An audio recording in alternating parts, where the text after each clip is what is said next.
(2020년도) 한 해가 역사의 뒤편으로 조금씩 넘어가고 있는 중입니다. 많은 사람들이 올해를 평가할 때 수많은 단어로 올해를 평가하겠지만, 그래도 한 가지 공통된 표현이 있다면 정상적이지 않은 이라는 표현이 아닐까 싶습니다. 아마 올해는 세계 현대사 중에서도 그 유래를 찾아보기 힘든 비정상적인 한 해가 아니었을까 싶습니다. 그렇죠? 지금까지 누려왔던 모든 것들이 당연한 것이 아니었다라는 것을 깨닫게 된 한 해였습니다. 그리고 이제는 다시 그러한 정상적인 것들이 예전의 모습대로 돌아오지 않을 것이기에 지금의 이 비정상적인 것들에 길들여져 가며 사는 것이 최선일지도 모른다라는 두려움을 가진 한 해이기도 했습니다. 그래서 우리가 같이 모여 차를 마시거나 식사를 하는 것, 가족과 함께 즐거운 여행을 떠나는 것, 교회에 함께 모여 예배를 드리고 친교를 하는 것, 이러한 모든 것이 이제는 과거의 정겨운 추억으로만 남게 되었습니다. 그리고 그동안 우리가 들어보지도 못했던 팬데믹이라는 단어든지 아니면 자가격리, 온라인 예배라는 그러한 단어에 우리는 점점 익숙해져만 가고 있는 중입니다. 정상적인 것들에 대한 동경과 비정상적인 것들에 대한 익숙함으로 인해 우리에게 생긴 피할 수 없는 감정이 있습니다. 무엇이죠? 바로 두려움과 고통입니다. 사랑하는 이웃들과 사랑하는 성도님들과 마음껏 만나지 못한다라는 슬픔, 혼자 많은 시간을 보내야 된다라는 그러한 고독감, 보이지도 않는 그 바이러스로 인해 생기는 공포심, 언제든지 재정적으로 우리도 어려워질 수 있다는 그러한 두려움, 미래의 불확실한 것에 대한 대해서 오는 그러한 불안감 등 우리를 무척이나 힘들게 했던 그러한 올해의 적들이 바로 그러한 것들이 아닌가 싶습니다. 그리고 우리는 그러한 적들로 인해 때로는 절망하기도 하고, 때로는 아파하기도 하고, 때로는 지치기도 하고, 때로는 답답한 시간을 보내기도 했던 것이 올해입니다. 그런데 더 고통스러운 사실은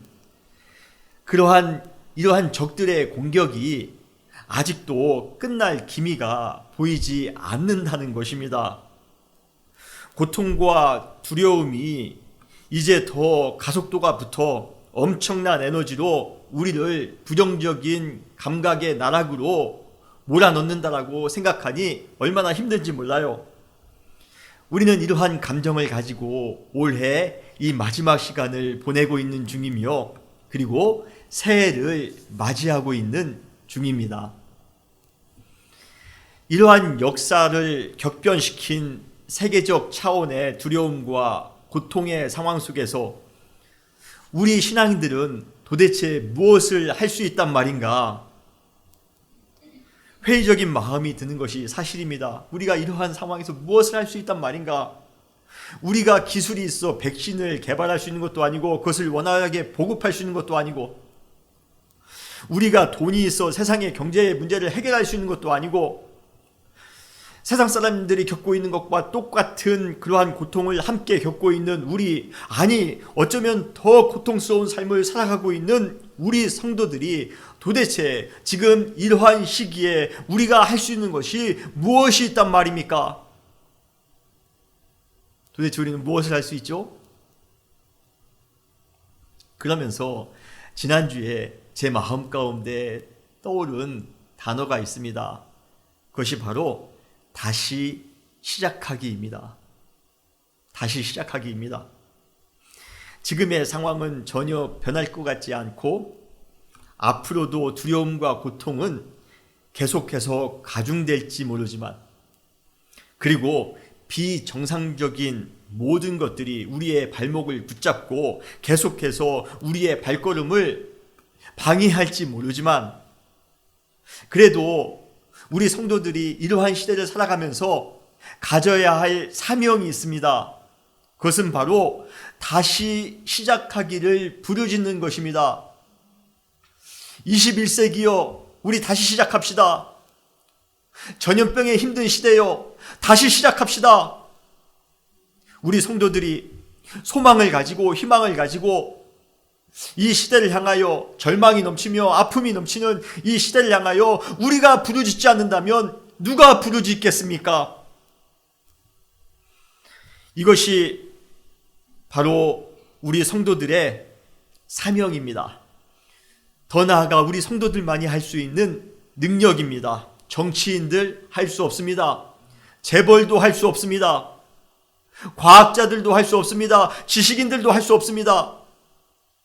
다시 시작해 새로운 시대를 우리가 맞이하는 것, 이루어 나가는 것, 이것은 바로 우리 성도들만이 할 수 있는 사명이며 성도들만 할 수 있는 능력임을 여러분 믿으시길 바랍니다. 새해는 다시 시작하는 기간이어야 합니다. 그리고 지금 연말 이 마지막 시간들은 새로운 시작을 위해 다시 준비하는 기간이어야 합니다. 다시 시작하기 위해 하나님께서 원하시는 세상의 도래를 기대하면서 우리가 다시 시작하기 위해 새롭게 준비하시는 우리 모든 사랑하는 성도님들이 되시기를 주님의 이름으로 축원합니다. 올해 우리만큼이나 힘들고 어려운 인생을 살았던 성경에 인물이 있습니다. 그가 바로 야곱입니다. 그도 참 인생 가운데 굴곡진 삶을 살아왔습니다. 형을 속이고 도망가는 신세가 되기도 했고, 그러면서 안전한 집을 떠나 불편한 돌베개를 베고 처량하게 노숙을 한 적도 있습니다. 삼촌네 집에서는 자기보다도 더 야가 빠진 삼촌으로 인해 수십 년간 노동력을 착취당하기도 했습니다. 후에 고향인 가나안 땅으로 다시 돌아오는 중에 형의 보복을 두려워하여 야복강 나루터에서 고독한 시간을 보낸 적도 있습니다. 그리고 모든 문제가 이제는 좀 겨우 잘 해결되나 싶었는데 겨우 정착할 수 있었던 세겜 땅에서 딸 디나가 부끄러운 일을 당하게 됩니다. 또 그로 인해 야곱의 아들들이 그곳의 주민들을 살육함으로 야곱은 일생일대의 큰 위기를 맞이하기도 했습니다. 참 바람잘 없던 그러한 삶을 살았던 것이 이 야곱입니다. 특히 수많은 인생의 고비를 넘어온 야곱이라 할지라도 마지막 이 세겜 땅에서 일어난 일들에 대해서만큼은 큰 두려움을 느꼈나 봅니다. 그래서 그가 이렇게 고백하고 있습니다. 창세기 34장 30절에 보면 야곱이 시므온과 레이에게 이르되 너희가 내게 화를 끼쳐 나로 하여금 이 땅의 주민 곧 가나안 족속과 브리스 족속에게 악취를 내게 하였도다. 나는 수가 적은즉 그들이 모여 나를 치고 나를 죽이리니 그러면 나와 내 집이 멸망하리라. 한마디로 소망이 없다는 것입니다. 한마디로 절망적이라는 것입니다. 그런데 바로 이러한 급박한 위기의 상황 속에서 야곱은 하나님의 음성을 듣습니다. 그 음성의 핵심이 무엇입니까? 바로 지금 눈앞에 놓인 두려움과 고통으로 인해 절망하거나 좌절하지 말고 다시 새롭게 시작하라는 것입니다. 오늘 본문 창세기 35장 1절에서 절망 가운데 휩싸여 있는 야곱에게 하나님께서 찾아오셔서 제일 처음 하신 말씀이 무엇입니까? 바로 일어나라는 것입니다. 오늘 보면 1절에 보면 하나님이 야곱에게 이르되 일어나 일어나라. 고통스러운 상황 속에서 무기력하게 주저앉아 앉아있을 것이 아니라 새로운 미래를 기대하면서 다시 일어나 시작하라는 것이 하나님의 명령이었던 것입니다. 올해 참 많은 어려움이 우리 가운데 찾아왔습니다. 그리고 그러한 낯선 상황으로 인해 매우 당황했던 것도 사실입니다. 그리고 실제 우리는 삶 가운데 여러 가지 손해도 봤습니다. 어떤 분은 경제적으로도 손해봤고요. 어떤 분들은 감정적으로도 손해를 보신 분이 계십니다. 솔직히 지금까지도 그렇지만 아무런 돌파구가 없기에 더 답답할 뿐입니다. 심지어 어쩌면 더 큰 위기가 이제부터 본격적으로 시작될 것이라고 암울하게 전망하는 사람들도 있습니다. 지금까지 우리가 겪어왔던 고통은 앞으로의 더 큰 고통의 전조일 뿐이라고 말하는 사람들도 있어요. 아니기를 바라보지만 우리의 경험상 그래요. 올해 보면 봄보다 여름이 나아질 줄 알았는데요. 여름보다 가을이 나아질 줄 알았는데요. 가을보다 겨울이 나아질 줄 알았는데요. 매 계절을 우리가 거듭할 때마다 오히려 나아지기는커녕 더 어려웠습니다. 그랬던 것을 보면 그러한 부정적인 전망이 다 틀린 말은 아닐 수 있다라는 불길한 예감 또한 듭니다. 내년은 어떠한 새해가 찾아올까요? 여러분들은 낙관적이십니까? 부정적이십니까? 그러한 생각을 하면 다시 시작하고픈 마음은커녕 정말 다리에 힘이 쭉 빠지고 그냥 주저앉고 싶은 마음만 듭니다. 야, 내년도 지금처럼 또 계속 어렵다면 어떻게 할까? 내년도 우리가 계속 대면 예배를 드리지 못한다면 어떻게 할까? 우리의 사업을 계속 문을 닫아야 한다면 어떻게 할까? 학교가 제대로 운영되지 않는다면 어떻게 해야 될까? 아마 야곱도 그러한 고민 가운데 힘든 시간들을 보내고 있었던가 봅니다. 이제 다 멸망이다. 이제는 절망이다. 그러나 바로 그때 야곱에게 찾아오셨던 하나님께서 우리에게도 찾아오셔서 똑같이 말씀하실 겁니다. 일어나라. 성도들이여, 사랑하는 성도들이여, 일어나라. 지금은 낙심함으로 주저앉아 있을 때가 아니라 새로운 시대를 준비하면서 새롭게 시작할 때다. 그러니 일어나라. 사랑하는 성도 여러분, 지금은 일어날 때인 줄 여러분 믿으시길 바랍니다. 일어나 다시 시작할 때입니다. 이사야의 말씀처럼 일어나라 빛을 발하라. 지금은 일어나서 빛을 발하기 위하여 준비할 때입니다. 힘들고 어려운 시기를 살아가고 있지만 새로운 시대를 기대하면서 다시 시작하기 위해 일어서는 우리 사랑하는 모든 성도님들이 되시기를 주님의 이름으로 축원합니다.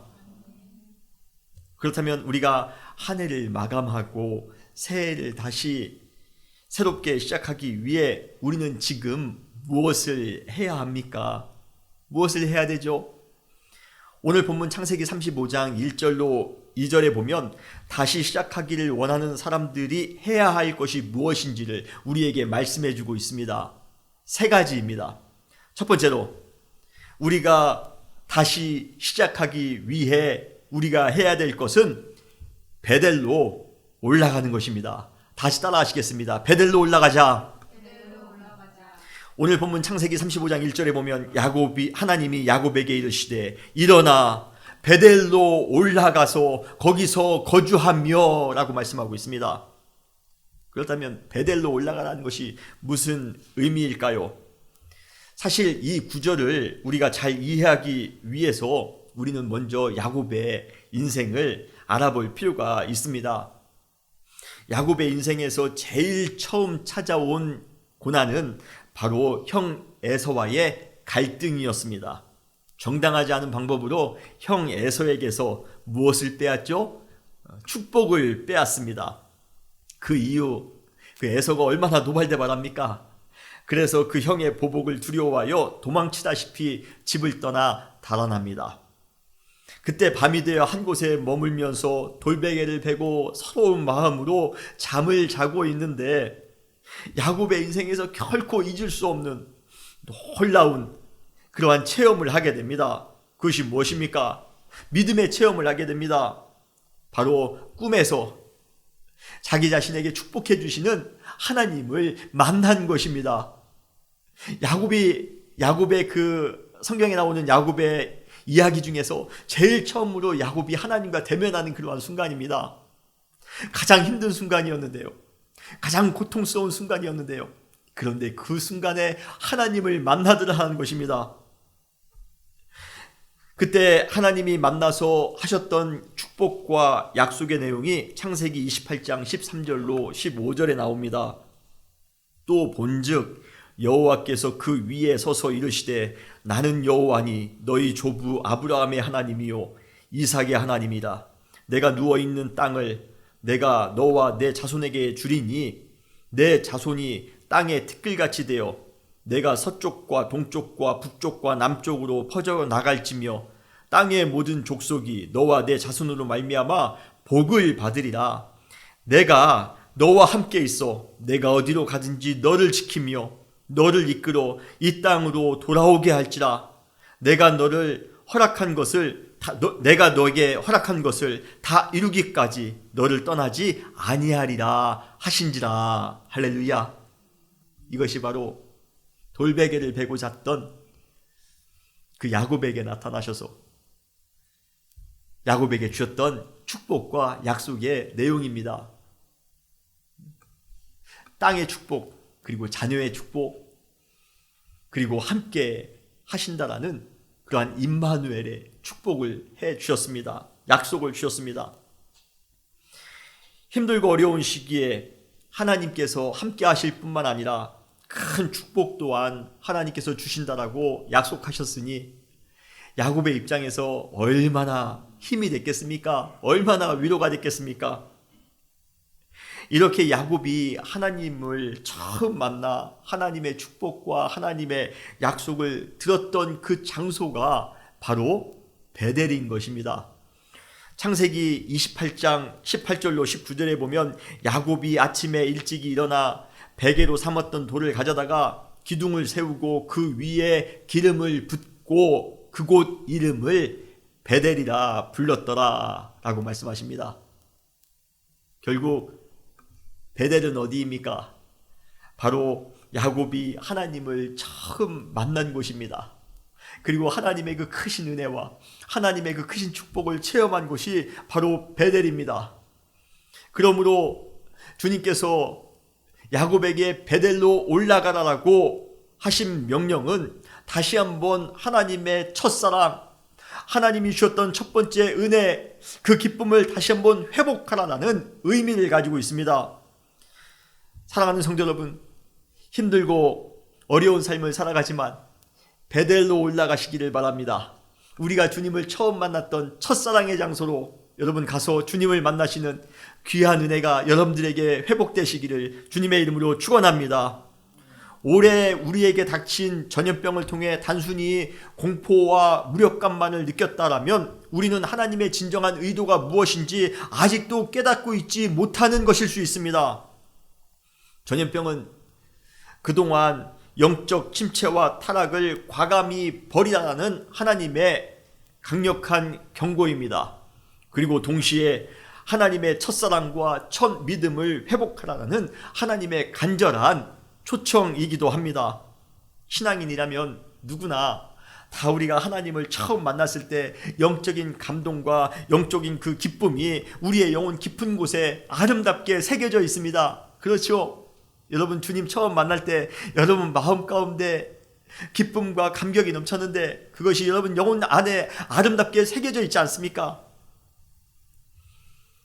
우리가 그러한 하나님의 사랑을 깨닫고 하나님의 은혜를 깨닫고 다시 시작하기를 원한다면 우리는 또 한 번 베델로 올라가셔야 됩니다. 베델로 돌아가 우리가 하나님과 가졌던 그 첫사랑을 회복하시기를 바랍니다. 하나님과 가졌던 그 첫 은혜를 회복하시는 사랑하는 우리 모든 성도님들이 되시기를 주님의 이름으로 축원합니다. 또한 베델로 올라가라는 하나님의 명령은 하나님과 맺었던 서약을 다시 한번 철저하게 이행하라라는 그러한 의미를 가지고 있습니다. 야곱이 형을 피해 도망해서 나온 그 첫날 밤 꿈속에서 하나님을 만납니다. 얼마나 감격적이었는지 몰라요. 얼마나 큰 은혜가 넘쳤는지 모릅니다. 그래서 그가 꿈에서 깨자마자 한 것이 있습니다. 그것은 바로 하나님께 서원한 것이었습니다. 창세기 28장 20절로 22절에 보면 야곱이 서원하여 이르되 하나님이 나와 함께 계셔서 내가 가는 이 길에서 나를 지키시고 먹을 떡과 입을 옷을 주시어 내가 평안히 아버지 집으로 돌아가게 하시오면 여호와께서 나의 하나님이 되실 것이요 내가 기둥으로 세운 이 돌이 하나님의 집이 될 것이요 하나님께서 내게 주신 모든 것에서 10분의 1을 내가 반드시 하나님께 드리겠나이다 하였더라. 그런데 야곱이 어땠습니까? 이러한 서약에도 불구하고 수십 년이 지난 이후 야곱이 가나안 땅에 다시 돌아왔을 때 정착지로 택한 곳은 하나님을 만났던 그 거룩한 곳 베델이 아니라 이미 가나안 사람들이 터를 잡고 있던 세속화된 땅 세겜에서 정착을 하게 됩니다. 아무리 겉보기에 화려해 보이는 도시라 할지라도 그 당시에 세겜은 베델에 비해 큰 도시였습니다. 아무리 화려한 세겜이라 할지라도 분쟁과 다툼, 위협과 피 비린내로 가득한 곳은 지옥이나 마찬가지였을 것이에요. 하나님은 야곱이 세속의 것으로 가득한 그러한 시궁창 같은 곳에서 곤고한 삶을 살아갈 것이 아니라 과거 하나님을 만난 곳, 그리고 그곳에서 서원했던 곳, 거룩하고 복된 곳에서 그 서약을 충실하게 이행하며 살기를 바라셨던 것입니다. 그래서 세겜에서 두려워하며 절망 가운데 사로잡혀 있는 야곱에게 찾아오셔서 베델로 올라갈 것을 명령하신 것입니다. 야곱, 너가 새롭게 다시 시작하기를 원한다면 베델로 올라가서 서약을 감당하면서 살아가길 바래. 나와 같이 약속한 것이 있잖아. 그곳에서 약속을, 서약을 이루며 사는 삶을 살기를 바란다. 우리도 팬데믹의 이 비관적인 상황을 극복하고 다시 새롭게 시작하기를 원한다면 하나님과의 서약을 기억하고 그것을 이행하는 자리로 우리는 찾아가야 합니다. 우리는 하나님의 백성으로서 가지고 있는 고유하고 특별한 사명이 있습니다. 우리가 하나님을 만나 아주 깊은 은혜를 체험한 그 순간, 이제부터는 주님, 제가 하나님의 자녀로, 하나님의 백성으로 거룩하고 의미 있는 삶을 살아가겠습니다. 다짐했던 때가 있지 않습니까? 서약했던 때가 있지 않습니까? 우리가 바로 그때로 돌아가셔야 합니다. 우리가 다시 새로운 시작을 하기 위해서 우리가 하나님과 맺은 서약을 기억하고, 주님, 제가 다시 그 서약을 이행하며 살겠습니다.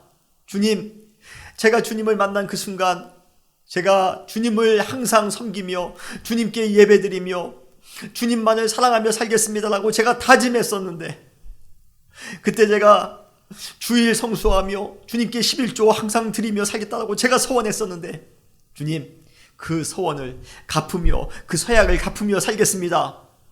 이것이 바로 베델로 돌아가라는 하나님의 명령인 것입니다. 사랑하는 성도 여러분, 어려운 시기, 그럼에도 불구하고 우리는 주저앉아 있을 것이 아니라 다시 시작하셔야 됩니다. 다시 시작하기 위해 하나님께서 우리에게 주신 명령을 들으셔야 됩니다. 베델로 올라가라. 다시 한번 첫사랑을 회복하라. 두렵고 떨리는 마음으로 살아갈 것이 아니라 하나님이 우리에게 주신 그 은혜, 하나님이 우리에게 주신 그 첫사랑, 하나님이 우리에게 주신 그 약속, 그것을 기억하면서 믿음으로 살라. 사랑하는 성도 여러분, 다시 한번 새로 시작하기 위해 베델로 올라가기로 다짐하는 결심하는 우리 모든 성도님들이 되시기를 주님의 이름으로 축원합니다. 두 번째로 우리가 다시 시작하기 위해 해야 할 것은 제단을 쌓는 것입니다.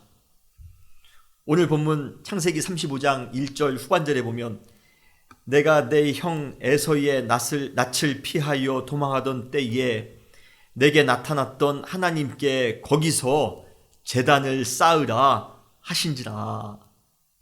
제단을 쌓으라고 주님께서 명령하십니다.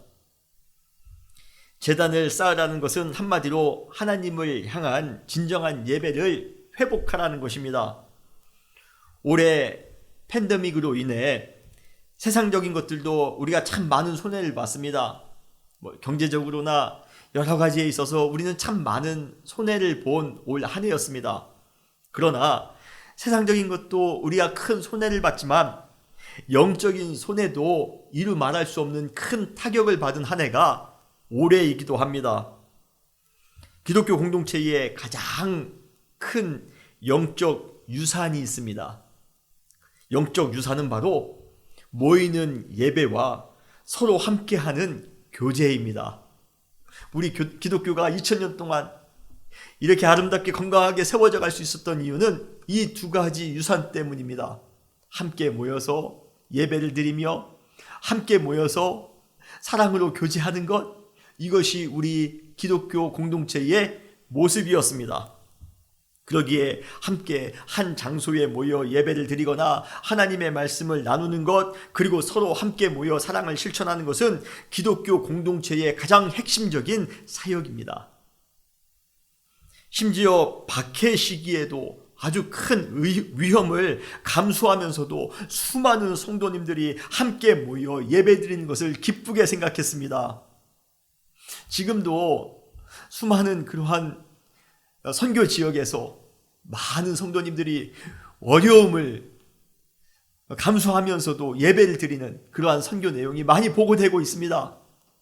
과거에 카타쿰 공동체가 수세기 동안 함께 모여 예배드리기 위해 무덤을 모임의 장소로 사용한 것을 보면 직접 모여서 예배드리는 것이 얼마나 중요한가를 보여주는 그러한 예가 아닐까 싶습니다.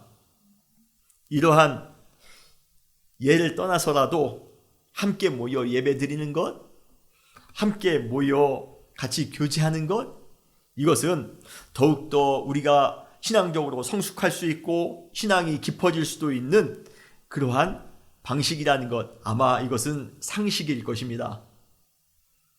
그러나 지난 9개월 동안 우리는 박해 시기도 아닌데요, 전쟁의 시기도 아니었는데요, 현장 예배와 대면 모임이 모두 중단되는 기독교 역사상 정말 드물고 특별한 상황을 경험하고 있는 중입니다.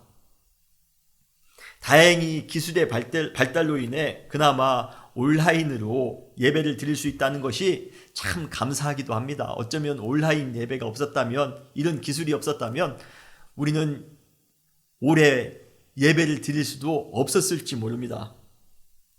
그러나 그렇다고 온라인 예배가 현장 예배나 대면 예배를 100% 대체할 수 없다는 사실을 우리가 익히 잘 알고 있기에 점점 길어져만 가는 팬데믹 시기에 성도님들의 영적 성숙이라는 문제를 놓고 참 고민할 때가 많이 있었습니다.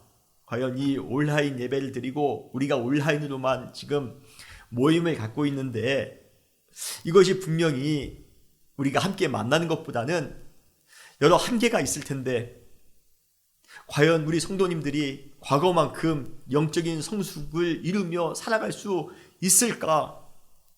우리는 고민하지 않을 수 없었습니다.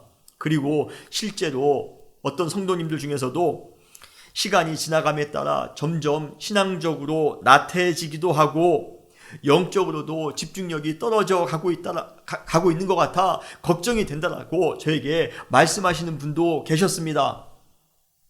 여러분은 어떠십니까? 올해 팬데믹 기간 중에 우리의 신앙은 더욱더 성숙하셨습니까? 우리는 점점 더 예수님을 닮아가는 그러한 신앙의 삶을 살아오셨습니까? 아니면 점점 나태해지셨습니까? 우리의 신앙을 혹시 까먹고 계시지는 않았습니까? 사람이 혼자도 알아서 잘 할 수 있을 것 같지만 사실 가장 어려운 것은 혼자도 알아서 잘하는 것입니다. 특별히 과거보다 유혹거리가 훨씬 많은 현대에 혼자 자기의 신앙을 관리하는 것은 결코 쉬운 일이 아닙니다. 그렇기 때문에 팬데믹 기간 중 신앙의 성숙을 이루기 위해 우리는 두세 배 더 노력하셔야 됩니다.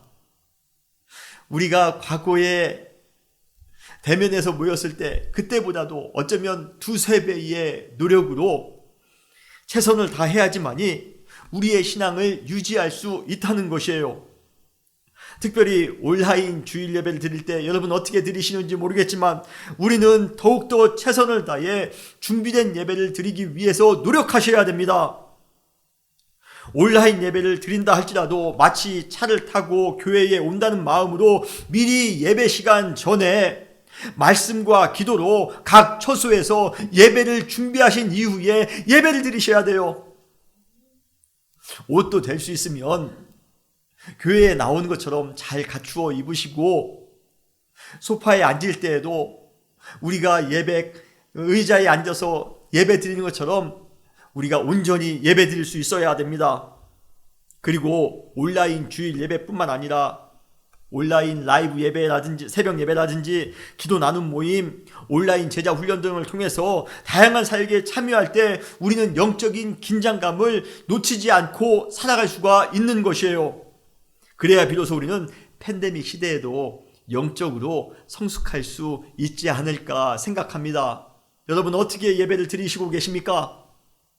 여러분은 어떻게 여러분의 신앙을 관리하고 계십니까? 하나님은 우리가 다시 새롭게 시작하기 위해 제단을 쌓으라고 명령하고 계십니다. 이것은 1차적으로 여러분의 예배를 회복하라는 것입니다. 그리고 더 나아가 영적으로 성숙해야만 된다는 것이에요.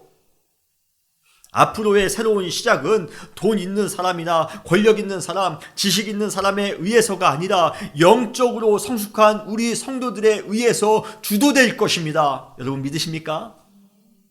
한 해를 마무리하는 지금 우리의 신앙을 다시 한번 점검해 보시기 바랍니다. 팬데믹이라는 이 어쩔 수 없는 상황 때문에 우리의 신앙은 점점 더 오히려 나태해져 가고 있지는 않은지, 여러 걱정과 염려되는 마음으로 인해 우리의 영적 집중력은 떨어지고 있지는 않은지, 만약 우리의 영적 상태에 경고등이 들어왔다면 우리는 결코 다시 새롭게 시작할 수 없습니다. 그러나 새로운 시작을 위한 열정이 우리에게 있다면, 주님, 제가 이래서는 안 될 것 같아요. 주님, 제가 다시 시작해야 될 것 같습니다. 그러한 마음이 여러분 마음 가운데 드신다라면 여러분 오늘 당장 제단을 쌓으시기 바랍니다. 오늘 당장 여러분의 예배를 회복하시기 바랍니다. 온라인 예배를 드린다 할지라도 정말 최선을 다해서 예배를 드리시기 바랍니다. 여러분의 신앙 성숙을 위하여 최대한 노력하시기 바랍니다. 말씀과 기도 가운데 매진하시기 바랍니다. 우리가 제단을 쌓을 때 그때 비로소 우리의 신앙은 다시 시작할 수가 있는 것입니다. 사랑하는 성도 여러분, 우리가 새롭게 시작하기 원하십니까? 그렇다면 다시 한번 우리의 예배를 회복하시기 바랍니다. 다시 한번 우리의 신앙의 성숙을 위하여 노력하시는 우리 모두가 되시기를 주님의 이름으로 축원합니다. 세 번째로, 우리가 다시 시작하기 위해 우리는 거룩해야 합니다. 거룩해야 됩니다. 창세기 35장 2절에 보면 야곱이 하나님의 명령을 듣자마자 즉각적으로 실천했던 내용이 나옵니다. 야곱이 이에 자기 집안 사람과 자기와 함께한 모든 자에게 이르되 너희 중에 있는 이방 신상들을 버리고 자신을 정결하게 하고 너희의 의복을 바꾸어 입으라. 한마디로 말해 이것은 야곱이 속한 공동체 전체를 다시 거룩하게 만들었다는 것입니다. 그동안 야곱의 공동체의 가장 큰 문제점은 무엇입니까? 외적으로 볼 때는 하나님을 잘 알고 있는 신앙의 공동체인 것처럼 보였습니다. 그러나 실제로는 전혀 신앙의 공동체답지 않게 살았다는 것입니다. 하나님을 향한 신앙은 속빈 강정처럼 아주 부실했습니다. 영적인 것에는 전혀 관심이 없었습니다. 그러기에 이방 신상을 모으는 것에, 이방 신상들을 의지하는 것에, 그리고 이방 신상을 자랑하기까지 했습니다. 그러한 것에만 관심을 기울이며 살아갑니다. 정결하며 정직한 것보다는 때묻고 부정직하다 할지라도 남들보다 잘나가기만 하면 된다라는 그러한 생각이 공동체 안에 아주 파다했습니다. 겸손과 섬김보다는 탐욕과 이기심으로 서로에게 상처를 주며 사는 것이 익숙한 공동체가 바로 야곱의 공동체였습니다. 그것이 야곱이 속한 공동체의 안타까운 현실이었다라는 것이에요. 처음에 야곱은 왜 자신에게 이러한 혹독한 현실이 찾아온 것일까?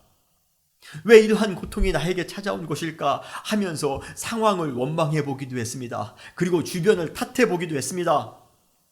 그러나 다시 시작하기로 마음을 먹었던 때 즈음에 그가 한 가지 아주 중요한 사실을 깨닫게 됩니다. 그것은 자기에게 닥친 그 혹독한 현실이 운이 없어서나 재수가 없어서 찾아온 것이 아니라 자기가 속한 공동체 안에 독버섯처럼 퍼져 있는 불의와 부정, 거짓과 미움, 탐욕과 악의, 우상숭배와 영적 타락이 공동체 안에서 넘쳐났기 때문에, 그렇기 때문에 영적으로 성숙하지 못했기 때문에 그러한 것들이 찾아왔다라고 그는 생각했던 것입니다. 깨달았던 것입니다. 그러기에 이제 야곱은 자신 안에 있는 두려움과 고통, 염려와 근심을 바라본 것이 아니라 자신을 비롯한 공동체 안에 존재하는 영적인 문제를 이제 직시하기 시작합니다. 그래서 그의 처방은 아주 확실했으며 아주 단호했습니다. 너희 중에 있는 이방 신상을 버려라. 우리가 다시 시작하기 위해서는 우리 공동체를 정결하게 할 필요가 있다. 지금까지 우리가 잘못되게 하나님을 믿었던 것들, 우리가 지금까지 온전한 신앙을 갖지 못했던 것들, 그러한 것들을 청산해야 된다.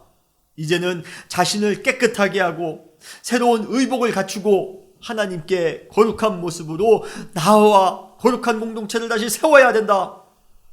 이것이 바로 야곱이 깨달았던 것입니다. 우리는 올해 운이 없거나 재수가 없어서 전염병의 시대를 경험한 것 아닙니다. 올해 전 세계를 올스탑하게 만들었던 전염병 안에 역사를 주관하시는 하나님의 세미한 영적 메시지가 담겨져 있음을 여러분 믿으시길 바랍니다. 그리고 그것은 분명히 우리 시대의 영성과 관계 있을 것이에요. 그동안 과연 우리는 하나님 앞에서 교만하지는 않았던가? 과연 우리의 시대는 하나님이 없어도 우리 스스로의 힘으로 얼마든지 이 역사를 주관해 갈 수 있다라고 생각하고 있지는 않았던가? 거룩과 진리, 은혜와 평강보다는 돈의 가치와 권력, 어떠한 주의나 이념, 사상이 우리에게 더 필요하다라고 주장하지는 않았던가? 만약 그랬다면 그것은 충분히 올해 우리가 경험했던 이 전염병의 이유일 수 있습니다. 이러한 영적 상태에서 우리가 전혀 변하지 않고 다시 시작하는 것은 의미가 없습니다. 우리가 다시 시작하기를 원한다면 야곱이 자신의 공동체를 향해 명령했던 것을 우리 공동체도 지금 당장 실천해야 됩니다. 우리는 하나님 외에 세상의 다른 우상을 과감히 버려야 합니다. 우리의 모든 죄악을 흰 눈보다도 더욱더 깨끗하게 정결하게 씻어야 합니다. 유혹의 욕심을 따라 썩어져가는 구습을 따르는 옛사람을 벗어야 됩니다. 그리고 오직 하나님을 따라 의와 진리와 거룩함으로 지으심을 받은 새 사람을 우리가 입어야 됩니다. 여러분, 우리의 의복을 바꾸셔야 됩니다. 그때 비로소 우리는 새롭게 시작할 수 있음을 여러분 믿으시길 바랍니다. 여러분, 우리는 거룩해야 됩니다. 과연 우리 시대는 거룩한가? 우리의 교회는, 우리의 가정은 거룩한가? 우리를 또 한번 점검해 보시고, 주님, 이제는 우리가 가지고 있었던 이방 신상들 다 버리겠습니다. 우리의 죄악들을 다 씻어내겠습니다. 정결하게 하겠습니다. 주님, 우리의 의복을 바꾸겠습니다. 정결한 마음으로, 거룩한 마음으로 주님만 바라보며 주님만 섬기며 살겠습니다. 다짐할 수 있는 우리 사랑하는 모든 성도님들이 되시기를 주님의 이름으로 축원합니다. 한 해가 마감하고 새롭게 다시 시작하는 시기에 우리는 놓여 있습니다. 전염병으로 모두가 고통받고 있는 아주 특별한 시기. 그러나 우리는 이 특별한 시기만큼이나 더욱 특별하게 다시 시작하셔야 합니다. 베델로 돌아가 다시 한번 하나님과의 첫사랑과 그 은혜의 기쁨을 회복하셔야 됩니다. 우리가 가졌던 하나님과의 약속을 다시 이행하며 사셔야 됩니다. 예배를 회복해야 됩니다. 신앙의 성숙을 위해 노력하셔야 됩니다. 그리고 이제는 거룩하게 살아갑시다. 정결하게 살아갑시다. 이것이 바로 2020년도 팬데믹 시대를 마감하고 2021년도 새로운 시대, 새로운 지평을 열어갈, 새로 시작할 우리 성도의 준비 자세인 것입니다. 이러한 삶으로 다시 시작하기 위해 준비하시는 우리 모든 성도님들이 되시기를 주님의 이름으로 축원합니다. 다 같이 기도하시겠습니다.